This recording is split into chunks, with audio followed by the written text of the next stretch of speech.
Hi, I'm Dane Stengler, Director of Strategic Initiatives at the Bipartisan Policy Center.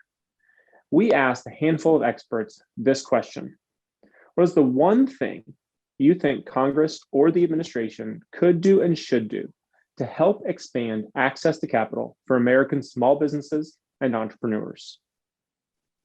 While this issue is incredibly complex, we also know that in large part, this is a structural issue at its core.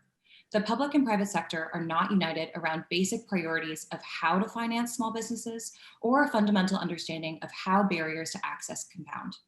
So that's why over 50 of the nation's top impact organizations, including the Ford Foundation, the Omidyar Network, and B-Lab, have come together to propose a new White House initiative for inclusive economic growth under the National Economic Council. And we're thinking that this body could play a central coordinating role in promoting equitable economic policy across the administration. And that's because small business financing policy is incredibly complex. It spans the SBA, the US Treasury, the SFPB, and the Federal Reserve. The Department of Treasury also oversees tax benefits and programs that support community investing, including the CDFI fund, new market tax credits, and opportunity zones. And so by moving multiple agencies, regulatory bodies, and Capitol Hill in a concerted manner, we can reorient towards a vision of sustainable growth. What we saw in PPP was a true public-private partnership that got loans to 8 million small businesses over the period of 14 months. We want to work with Congress and the White House to look at that public-private partnership. The public being SBA, it's a regulatory agency. Regulatory agencies are pretty good at setting boundaries. The private sector were the lenders. They're good at getting money to their customers in main streets all across the country.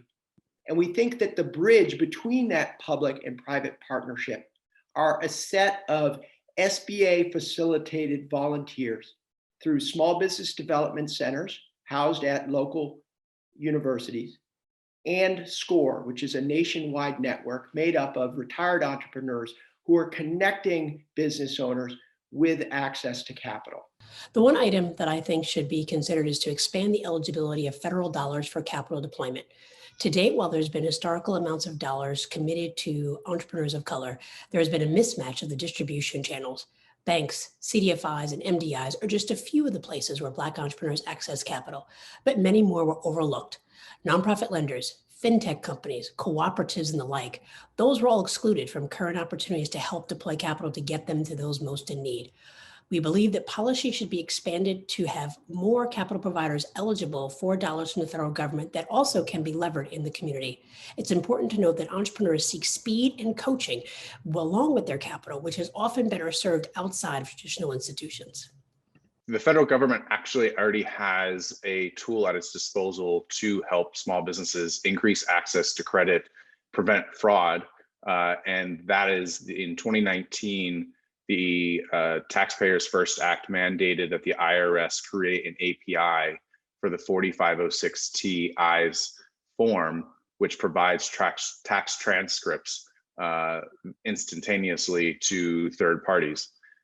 Once this is implemented, it would, one, reduce the fixed costs dramatically for making small business loans. And for the microloans, which are loans under 50,000, which is the most underserved market in the country today, this would have a significant impact on allowing lenders to make profitable loans to these segments. The smaller microloans tend to be used by underserved markets, minority-owned businesses, and particularly sole proprietors, which is 70% of all small businesses.